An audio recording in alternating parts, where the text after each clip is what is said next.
किसानों की अर्थव्यवस्था, देश की अर्थव्यवस्था, ग्रामीण अर्थव्यवस्था और इतना ही नहीं, हर परिवार की अर्थव्यवस्था में एक बहुत महत्वपूर्ण होता है। अब तक जो मुझे जानकारी दी गई है उस हिसाब से पिछले 10 वर्ष में जो पानी का भंडार हुआ है इस बार, वो करीब करीब 3 गुना हुआ है, जिसका आने वाले दिनों में भी देश के अर्थतंत्र को बहुत लाभ होगा। साथियों, ये मॉनसून सत्र राष्ट्र के लिए ये बहुत ही गौरवपूर्ण सत्र है। ये मॉनसून सत्र राष्ट्र के लिए एक अपने आप में विजयोत्सव का रूप है।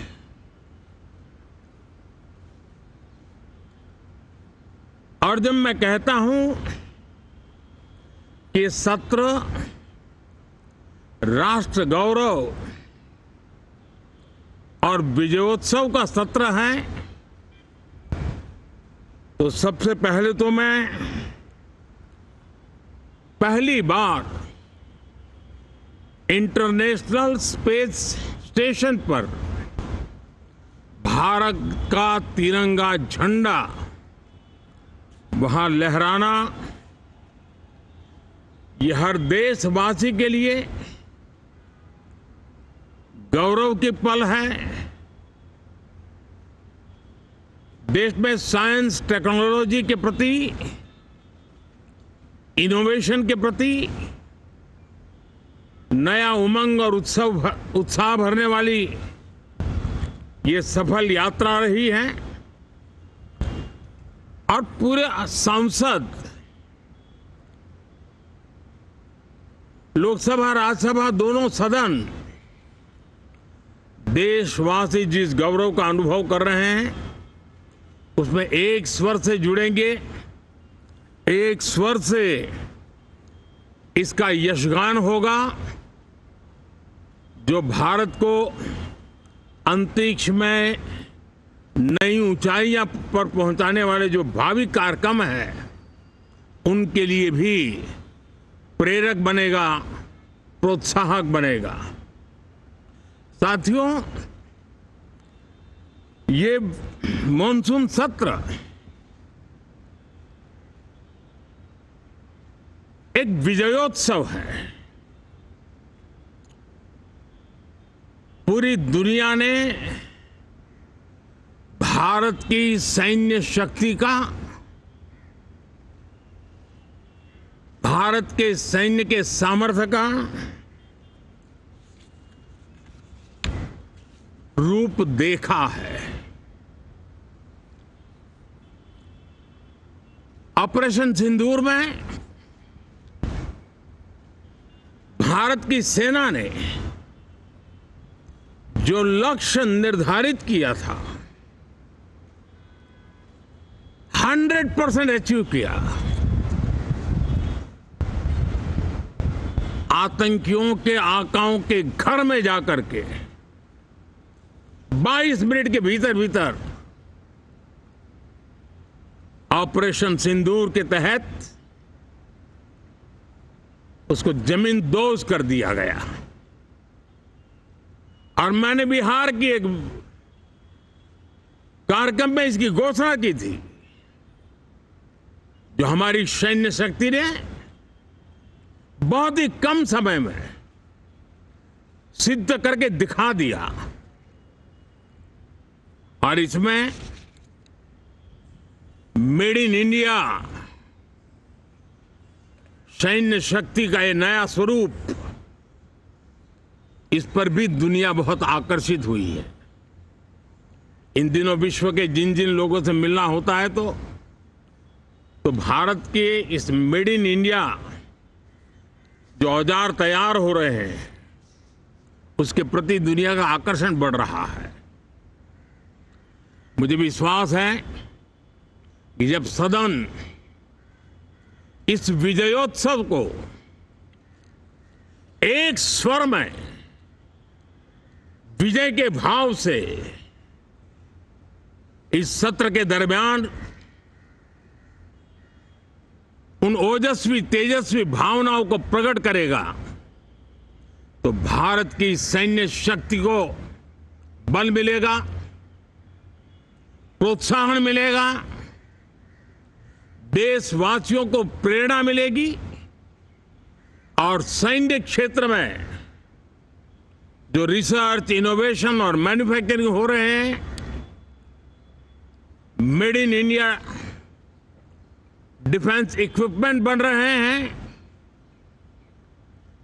उसको भी एक बल मिलेगा और जो भारत के नौजवानों के लिए नए रोजगार के अवसर पैदा करेगा। साथियों,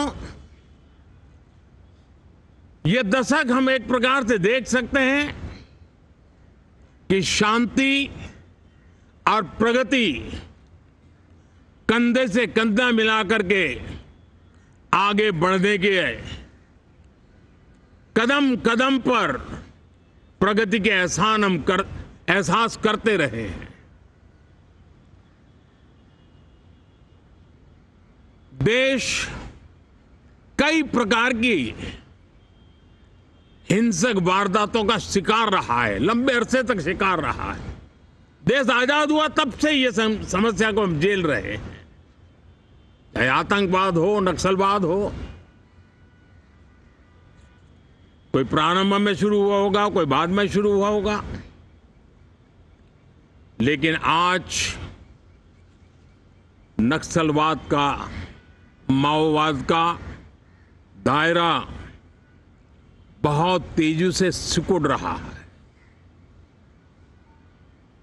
माओवाद को, नक्सलवाद को जड़ से उखाड़ने के संकल्प के साथ देश के सुरक्षा बल एक नए आत्मविश्वास से,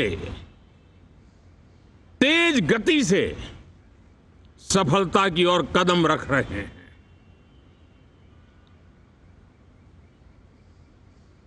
और मैं गर्व से कह सकता हूं,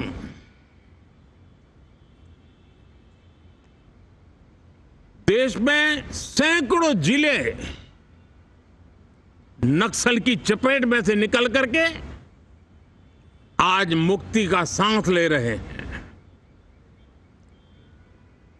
हमें गर्व है कि बम, बंदूक और पिस्तौल के सामने हमारा देश का संविधान जीत रहा है, हमारे देश का संविधान विजयी हो रहा है। देश के उज्जवल भविष्य के लिए साफ दिख रहा है कि कल तक जो रेड कॉरिडोर थे वो आज ग्रीन ग्रोथ जोन में परिवर्तित होते नजर आ रहे हैं। साथियों, एक के बाद ऐसी घटनाएं देशभक्ति के लिए, देश की भलाई के लिए संसद में पहुंचे हुए हर माननीय सांसद के लिए गौरव का पल है। और संसद के इस सत्र में ये गौरव गान पूरा देश सुनेगा, हर सांसद से सुनेगा, हर दल से सुनेगा। साथियों, आर्थिक क्षेत्र में भी जब 2014 में आप सबने हमें जिम्मेवारी दी, देश फ्रेजाइल 5 की अवस्था से गुजर रहा था। 2014 के पहले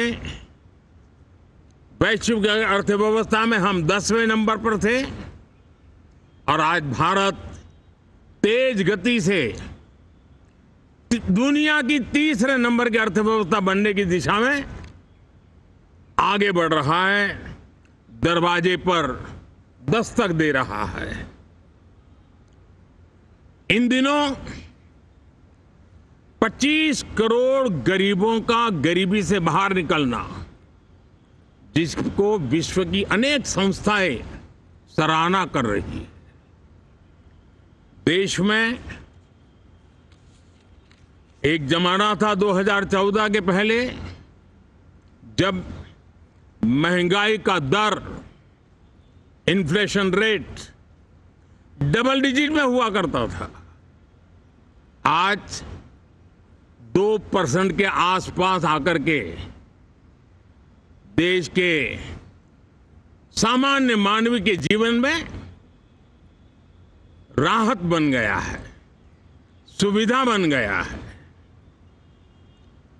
लो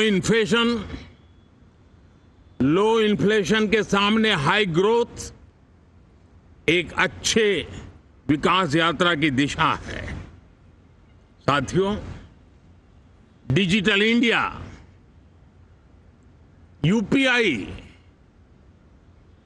आज भारत के एक नए सामर्थ्य को दुनिया देख रही है, पहचान रही है और ज्यादातर देश में उसके प्रति एक आकर्षण पैदा हो रहा है। यूपीआई ने फिनटेक की दुनिया में अपने एक नाम कमाया है। रियल टाइम डिजिटल ट्रांजैक्शन दुनिया में सबसे ज्यादा हो रहे हैं। दुनिया में जितने हो रहे हैं, अकेले भारत में उससे ज्यादा हो रहे हैं। साथियों, पिछले दिनों इंटरनेशनल लेबर ऑर्गेनाइजेशन का एक वैश्विक समागम था और उसमें भारत ने बहुत बड़ी ऊंचाई प्राप्त की। आईएलओ का कहना है कि 90 करोड़ से ज्यादा लोग भारत में अब सोशल सिक्योरिटी के दायरे में हैं। ये अपने आप में एक बहुत बड़ा अचीवमेंट है। उसी प्रकार से वैश्विक संस्था WHO ने ये कहा है कि भारत अब आंख की जो बीमारी आमतौर पर बारिश के सीजन में ज्यादा देखी जाती थी, ट्रैकोमा, अब भारत को WHO ने ट्रैकोमा फ्री घोषित किया है। तो आरोग्य के क्षेत्र में भी ये अपने आप में एक महत्वपूर्ण भारत के लिए सिद्धि है। साथियों, पहलगाम की क्रूर अत्याचार, नरसंहार पूरी दुनिया चौंक उठी थी। आतंकवादी और आतंकवादी के आके दुनिया का ध्यान उनकी तरफ केंद्रित हुआ था और उस समय दल हित छोड़ करके देश हित में हमारे ज्यादातर दलों के प्रतिनिधि, ज्यादातर राज्यों के प्रतिनिधि विश्व भ्रमण किया, दुनिया के अनेक देशों में गए और एक स्वर से दुनिया के सामने आतंकवादियों का आका पाकिस्तान को बेनकाब करने का एक बहुत सफल अभियान चलाया। मैं आज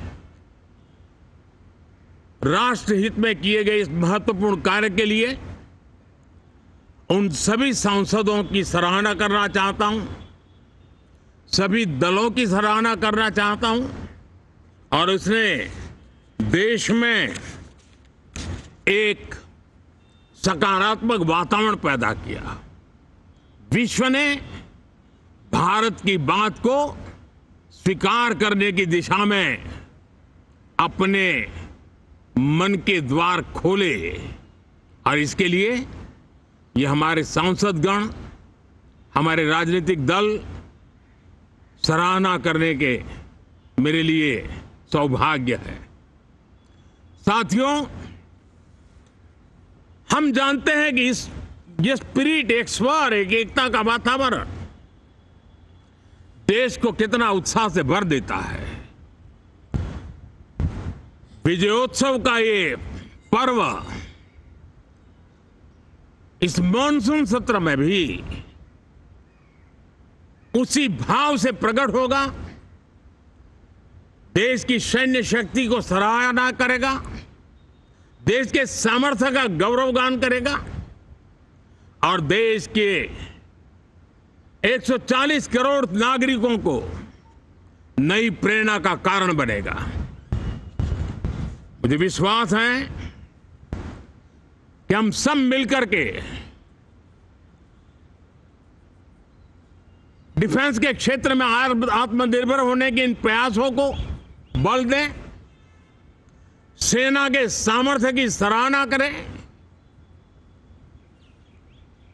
और मैं आज देशवासियों के सामने जरूर कहूंगा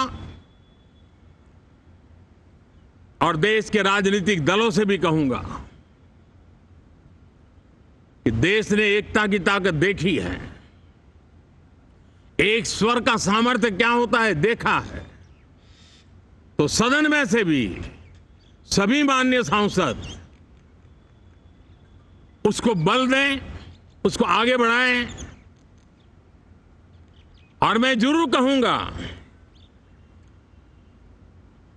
राजनीतिक दल अलग अलग हैं, हर एक का अपना एक एजेंडा है, अपनी एक भूमिका है, लेकिन मैं इस वास्तविकता को स्वीकार करता हूं कि दल हित में मत भले न मिले, लेकिन देश हित में मन जरूर मिले। इसी एक भावना के साथ इस मॉनसून सत्र से देश के विकास यात्रा को बल देने वाले, देश की प्रगति को बल देने वाले, देश के नागरिकों को सामर्थ्य देने वाले अनेक विधेयक प्रस्तावित हैं। सदन विस्तृत चर्चा करके उसको भी पारित करेगा। मेरी सभी माननीय सांसदों से उत्तम डिबेट चलाने के लिए शुभकामनाएं हैं। बहुत बहुत धन्यवाद। বাংলার আওয়াজ, বাঙালির আবেগ, জি 24 ঘন্টা।